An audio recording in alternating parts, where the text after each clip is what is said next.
Hello, BigTube. Hello, friends. Welcome to Lizzie Faye Loves Books. I'm Elizabeth, and it is time to share with you my wrap-up for the month of August. And I am going to exercise some bragging rights because I feel like I was a audiobook machine for the month of August. I listened to a total of 30 audiobooks in the month of August, and I read and or finished 5 print books for a total of 35 books for the entire month. And the print books that I read were three of them were middle grade, and then 2 of them were romances, and everything else was audio. So let me just give you a little bit of a rundown, and then I will just try to be brief and go through, because I don't want this to be an hour-long video. But my most exciting accomplishment for the month was that I started and finished 2 entire series. Mostly audio, but there was a little bit of print in there, and that was a total of 12 of the 35 books. Then I also finished or caught up with actually 3 series. I started to say 2 series on my Serious About Series list, but no, 3. And then I finally read the last of the Sunshine State books on the list of 15 from last school year. I don't think I'm going to try to read all of them in this current school year. I've listened to a couple of them, or at least one of them. I've got another one checked out, but I don't know. Too many other reading goals right now to worry about that. But I'm happy to say that I finished the one that I have been working on, trying to pick up for months now. And then of the genres, I listened to 1 classic, 4 mysteries, and then I said I was going to do something kind of informal in the month of August called Amish in August. And basically I wanted to finish up some series that I had started previously. 2 of them were series that I started for Amish in April, and I am happy to report that I did finish that series. And then a cozy mystery series that's Amish themed. I picked up the most recent book in that series. So because the 2 Amish themed series that I finished were ones I had just started in April, those aren't really part of my Serious About Series reading list because I tend to focus on series that I started previous to this year, series that I want to finish. So that's 2 more series that I have read or listened to start to finish during the whole year.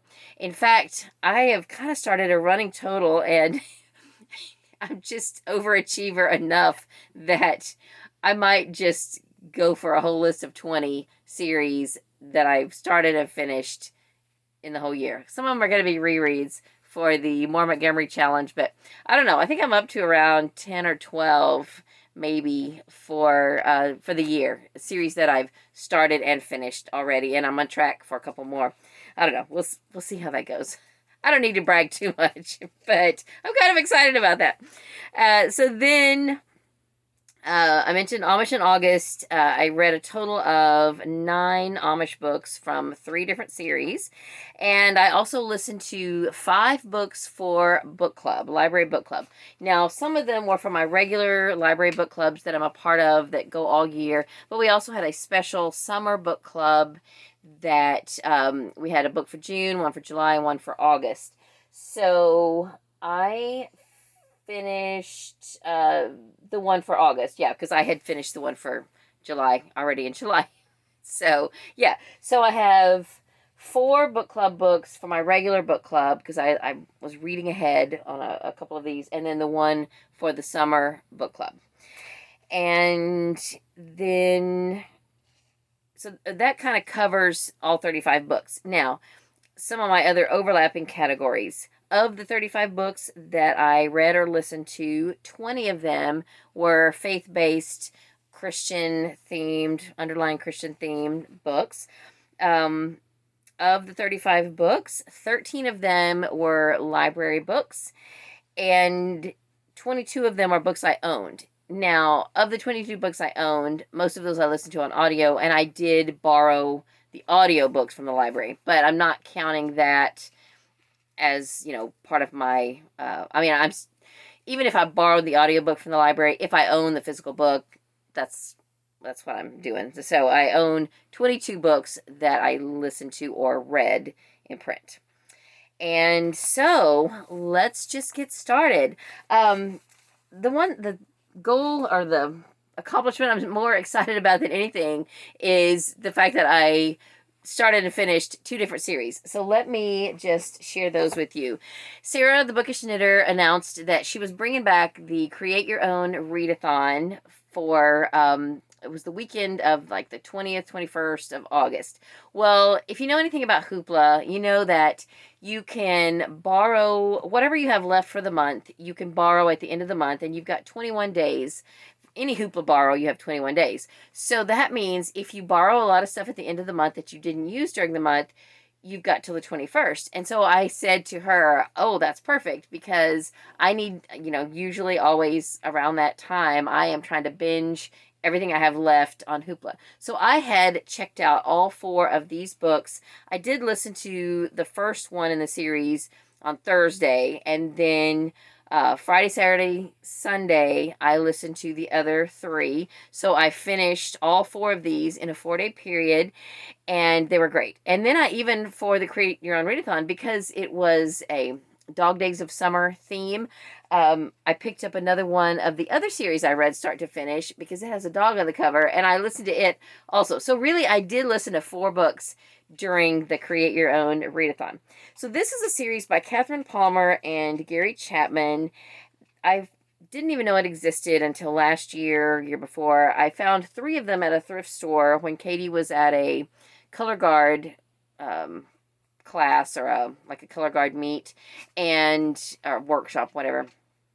And so I found 3, but 1 was missing. So I'd had my eyes out for it for a while. I think I found the missing one on one of my trips earlier in the year or last year. I don't even know. Time all runs together.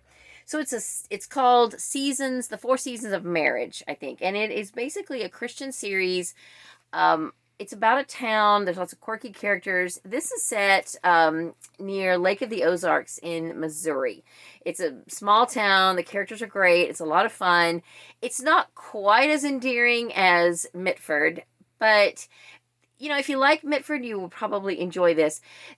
The only thing that kind of griped me about it is that some of the people in the community just kept making dumb mistakes or things. It's a Christian series and they were making some non-Christian decisions. Well, that's life, okay? That's life. So I can't get mad about that. It's realistic. But in all of it, there is redemption, there's forgiveness, there's repentance, and all of that. So that's good. And you're not going to have a good story without some conflict. So it's all good. Anyway, I don't even know if I have them in the right order. I think I actually do. So It Happens Every Spring is the first one. Summer Breeze is the second one. And since summer was the theme for the Create Your Own Readathon, that's why I went ahead and listened to the other one first, because I was thinking, I didn't hold out a whole lot of hope that I could get all 4 of these done in a 3-day period. As it turned out, I probably could have, but anyway, I went ahead and started early. So, Falling for You Again. And you might notice a theme that these covers are showing the same stores. That's where the main action of the books take place, in this little quaint city street in Missouri. The Just As I Am is a salon, and I think there's a tea room in the back. And then right next to it is a store called Rods and Ends, and they sell fishing tackle and all, things like that. So the owner of Rods and Ends, he kind of, I think he moves into that shop right at the beginning of the series, and he's renovating. Well, he's making all these noises, drills, and all kinds of stuff. And the people who are trying to sip tea in the tea room, their teacups are shaking and all that. So, there's all of that, but it's really cute. And the owners of each shop, who are older, end up in a romance. But this is one of those series, especially, the first book, the main character Did I tell you about all of them? A winter turns to spring. That's the fourth one. So it comes full circle in a year. So in this first one, it happens in spring. It's about a couple, middle-aged couple. Their kids are in college, and they're having some problems. She keeps trying to explain to him what's wrong, and he is just not hearing her. He's like, our marriage is fine. Everything's fine. And she's like, it's not fine. And he, and you just be like, you just want to beat him on the head and say, are you not listening to her? So it's good. I really enjoyed it. This is a really good series for what happens after the happily ever after, that kind of thing. And I thoroughly enjoyed them. In fact, Charla, my sister, if you are watching and if you want these, see if your library has them. And if they don't, then I'll send these to you. So anyway, if you like to read Christian fiction and you like small town, quirky, fun characters, then you might want to look for this series. They are all on audio on Hoopla. I didn't think one of them was on there because it's listed. There's two different authors, and three of them are listed under Catherine Palmer's name, and one of them is listed under Gary Chapman's name. So just search around, and they are there. So then the other series that I read start to finish, I listened to the first 6 on audio. It is the Classified Canine Unit series by various authors. These are love-inspired suspense. And they are on Hoopla, the first 6. Now, the 7th one is called Classified Canine Unit Christmas. It's 2 shorter stories or novellas, and they are not on audio. I don't know why they're not. The main overarching story is wrapped up in these first 6 books, and then this one is kind of an epilogue, but there are 2 more romances, a romance in each one. And then there's also a 0.5 novella, and I didn't read it until the end, but I kind of wish I had read it in the right order because it did introduce the team, and this whole series is about a team of FBI agents who are all canine officers. And in the first one, the 0.5, it's about a young woman who is in training. So it's called Agent in Training. And her romance is with the tech guru of this team. He's the one, sitting back in the office on the computer, and anytime any of them need something looked up or whatever, he's the one who can make that happen and find all the info. So they have a romance, and they are engaged in that 0.5 book. And I didn't read that first, but then through this series, she has disappeared. She's gone to training, but every time her fiance tries to get in touch with her, they just say, she can't come to the phone. And so that's kind of a mystery. They're trying to figure out what is going on. So you find out at the end what's going on, and it does relate back to the whole overarching mystery of this series. So this is the second one of these canine series that I have read or listened to that is by Love Inspired Suspense, and I definitely want to read more. I've been collecting them. I'm trying to think now what's the next one that I have a plan to read, because I went ahead and bought the prequel novella for the next series that I can have on my Kindle, because I wanted to definitely read it first this time. I would say that I maybe liked this series a little bit better than the Military Canine Unit series, which is the first one I listened to, simply because this is one team of people, and it felt like a more cohesive story. The other one was, each book was set on the same military base. It was set in Texas. These were set in Washington or Oregon, somewhere in the Northwest. But it was a little more disjointed. In the other series, they knew each other. I mean, there was connections. But in this, it's all one team. The only thing that's really not super realistic about it is the fact that, all these people from the same canine team would all find romances one right after the other. That's a little far-fetched. But anyway, I very much enjoyed them. Let me tell you, I'll tell you the titles. I thought I had them in order, and then now I have messed up. Okay. So, yeah, I did mess up. All right, number 1 is Guardian, and I apologize, my camera keeps freezing up. My phone is almost out of memory, and I think that's the problem. I take a lot of eBay pictures on my phone, and I've been trying to go back through and delete a lot, but there are a lot on there from several months ago that I need to weed back through and delete, and I just haven't had time to do it. So book 2 is Sheriff by Laura Scott, and did I say the author? The Guardian, or just Guardian, is by Terry Reid. And I think Terry Reid also wrote the prequel novella called Agent in Training. And then, I think this is number 3. No, see, I had them all in order, and then I picked them up and messed up. Now I don't know what's next. This one, Special Agent by Valerie Hansen.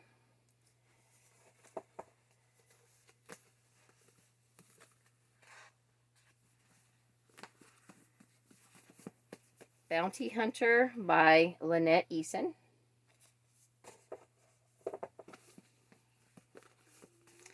Bodyguard by Shirley McCoy.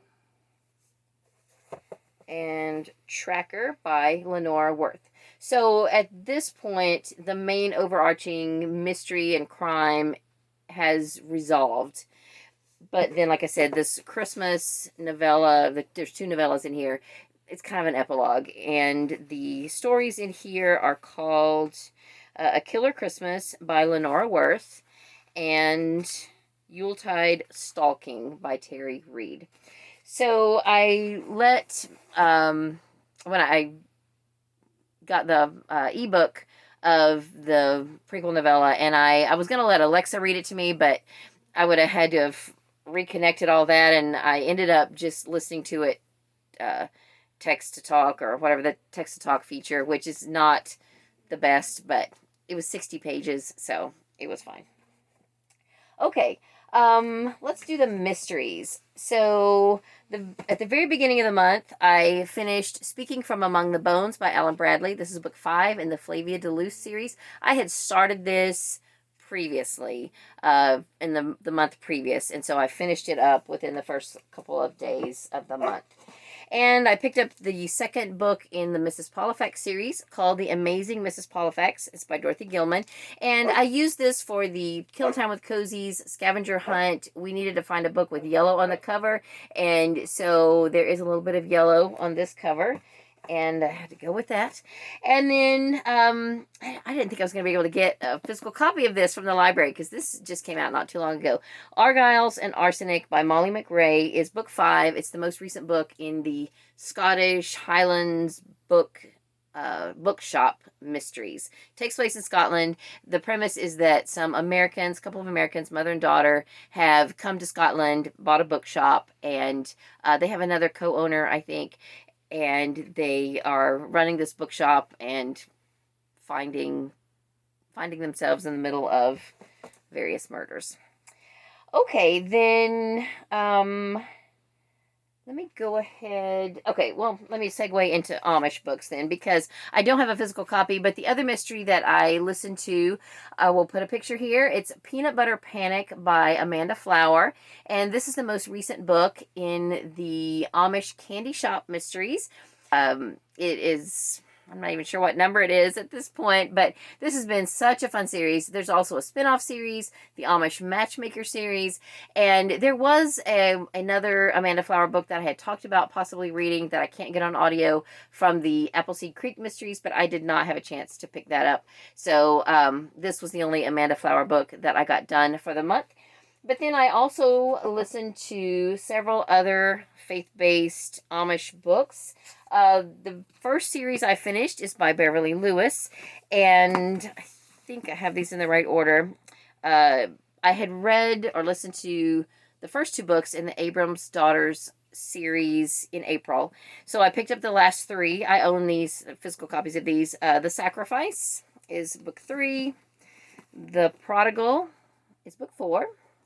And The Revelation is book 5. I said this for my mid-month wrap-up. It's a great series, but it is one big soap opera. If you've ever seen soap operas, this is This is a faith-based series, but it's one big soap opera.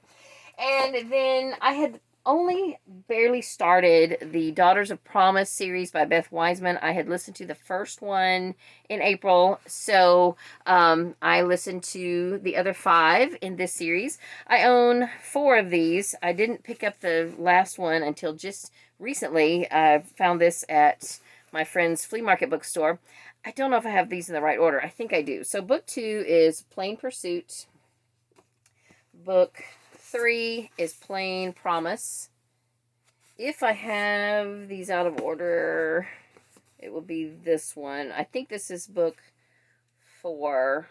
I think it says it here somewhere. Yeah, I think this is book 4. Plain Paradise. And this is a library copy. And then book 5, Plain Proposal. And book 6, Plain Peace. So this was about a community, and there are several members of one family that make appearances in the story. A couple of them are people who have, grown up Amish and now they're not Amish.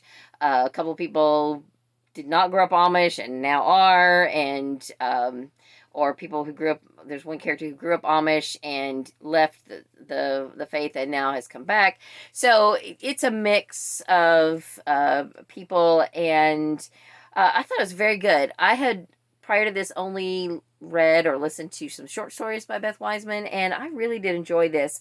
The very first book, which I can't even think of the title of now, but it was really funny. It was about a girl who's the granddaughter of an Amish couple, and her mother had left the Amish faith as a teenager, and she's one of the characters that comes back later. But first, her daughter is just trying to get out of the rat race, and it's funny because she's like, I'm going to be Amish for a while. Well, it's not that simple. But anyway, she figures that, she's going to come stay with her grandparents a while and try being Amish.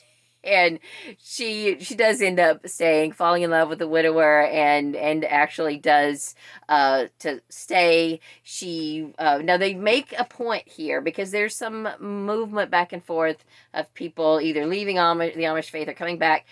They make a definite point about you don't become Amish just to marry someone who's Amish, and you don't leave the Amish church just because you want to marry someone who's not Amish. You have to first make your personal decision and be good with that before you can be happy in a relationship. So I was glad for that because I wholeheartedly believe that for sure.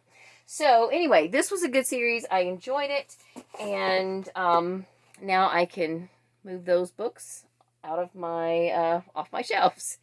I'll probably keep the Beverly Lewis, though, because I kind of collect her books. All right, so then let me do the middle grade books, and then I will do the book club books, my least favorites of the book club books.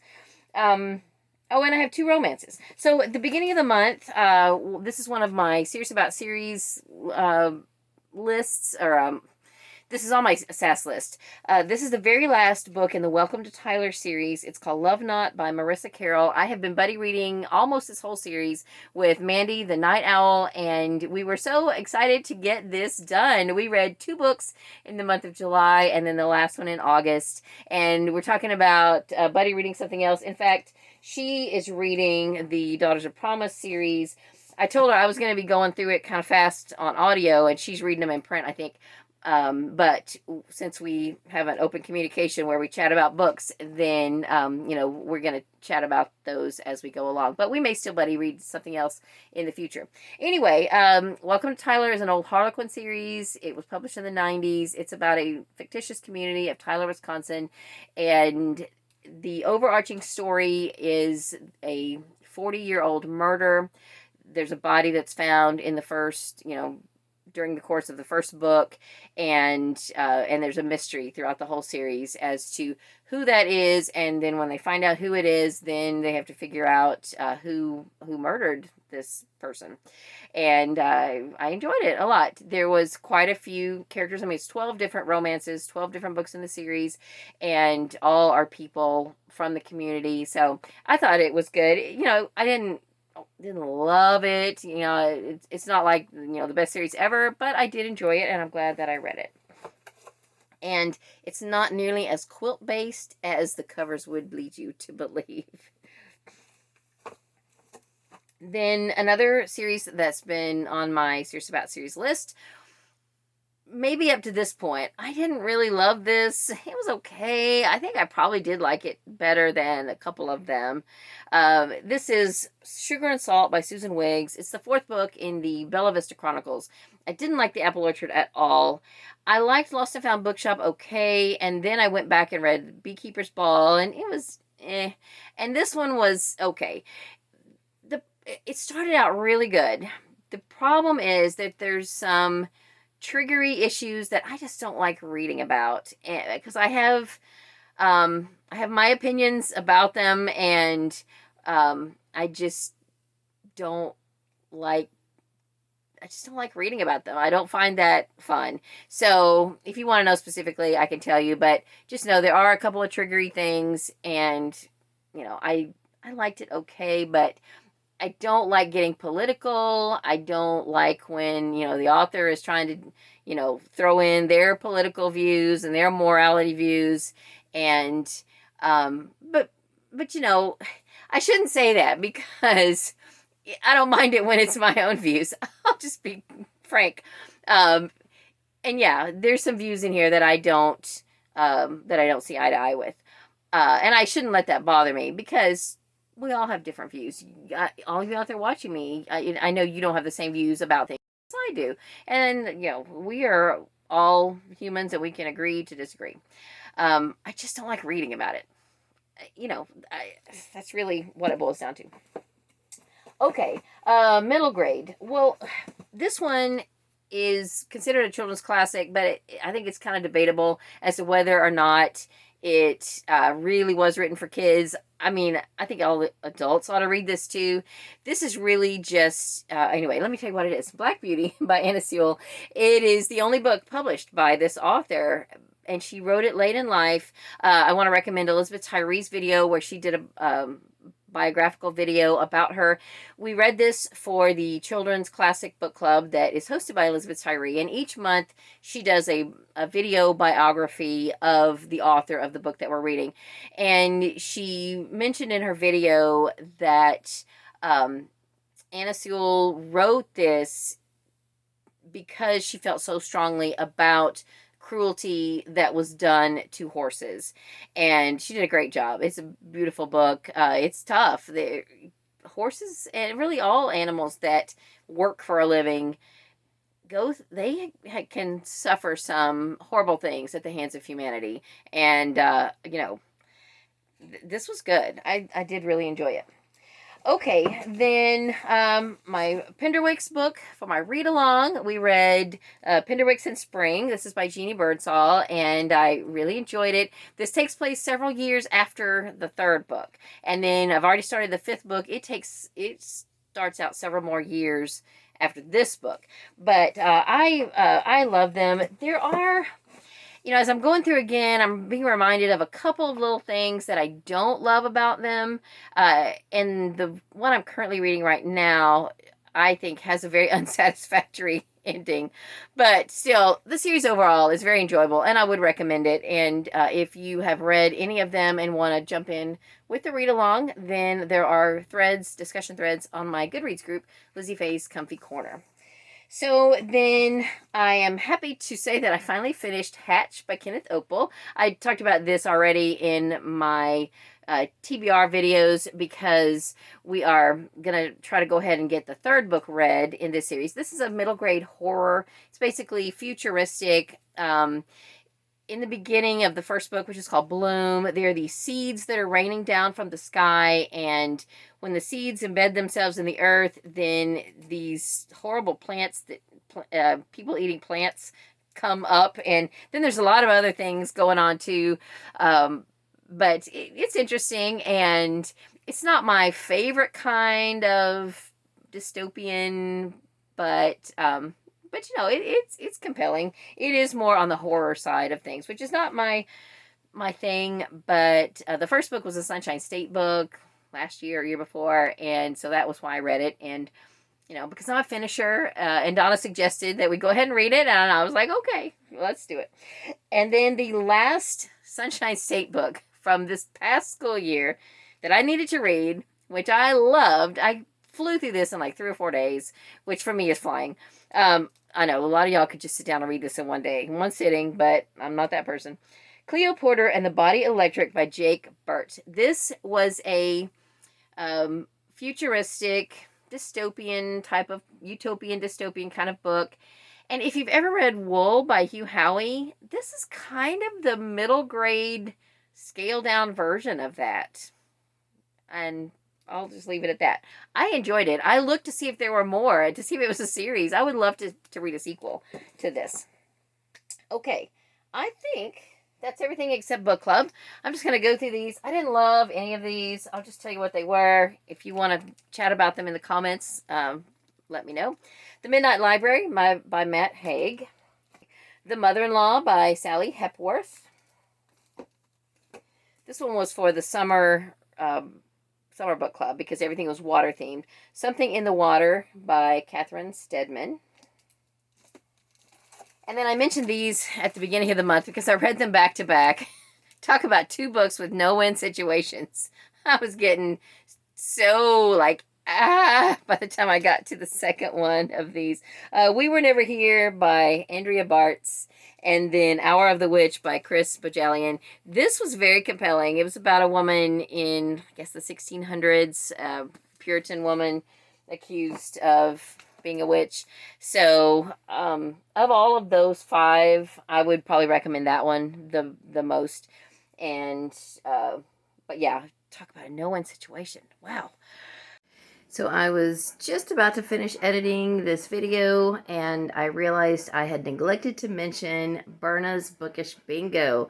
So I wanted to show you real quick which of my books fit each of the prompts for Berna's Bookish Bingo Challenge. So if you don't know Berna, her channel is Berna's Bookish Adventures, and she just celebrated 3 years on BookTube in August, and she did a bingo to celebrate. Now last year she did a bigger bingo with lots more prompts, and she took I think several months to do it and everything. So this year she did a scaled down version just for August, and she had people to suggest prompts, and she drew them out of a hat, and so she invited people to join her and do the prompts as well. So here is what I read that count for each prompt. The one on the top right is to read something again, do a reread. And so I am rereading the whole Penderwicks series, and the Penderwicks book that I read in August is Penderwicks in Spring. And then the next prompt was to read a book with an animal on the cover. Well, I read lots of books with dogs on the cover, but I'm already using a couple of those. So I thought since I read Black Beauty, I would count that for animal on the cover. And then this prompt would have been a little harder, except that I was reading the whole Classified Canine Unit series, and the next prompt was to read a book with a 3 or a 9 in the title. And I read a whole Canine Unit series, and in the title of this one is Canine, Classified Canine Unit Christmas. It is a book of 2 different novellas. And then in the middle row, you were to read a favorite author. And I read 3 different Beverly Lewis books. She's my favorite Amish, or my favorite author of Amish fiction. And I, although closing in real close, it's Deborah Torres, who only has 2 books out now, but they're fantastic. But anyway, I did read some Beverly Lewis books, and, she's definitely a favorite author. In the middle square, you were to read something from one of Berna's favorite genres, and I picked mystery, and I read Speaking from Among the Bones by Alan Bradley. It's Flavia de Luce, number 5. The next prompt was to read the second book in a series, and Hatch is the second book in the Overthrow trilogy by Kenneth Oppel. And then hopefully this image is coming through. The next prompt, the prompt on the bottom left corner is to read a book that is less than 100 pages.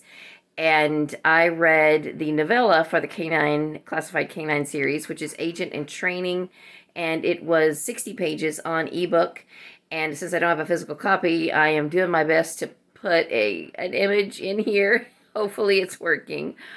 Then the next one was a beach read. Well, Something in the Water by Catherine Stedman. I didn't love the book, but that is certainly a scene you would see at the beach. So I can count that. And then the last prompt was to read a book with the letters B-E-R-N-A in the title. So you can see the B-E and the R. The A and the N are in the small print because it's Cleo Porter and The Body Electric. So that's what I'm counting for that. All right, back to my previously filmed video where I am signing off. Okay, that is it. 35 books that I read or listened to during the month of August. Have you read any of these? Let me know in the comments, and I hope to be back soon with another video. And that's all for this one, though. I do have another little clip. I said in my last video that if I had a clip I hadn't shown you yet of our little blind kitty possum, that I would put it on at the end. So I will put that clip on at the end. And that's all for this video. Thank you so much for watching. I hope you're having a great day. Read a good book, and God bless you.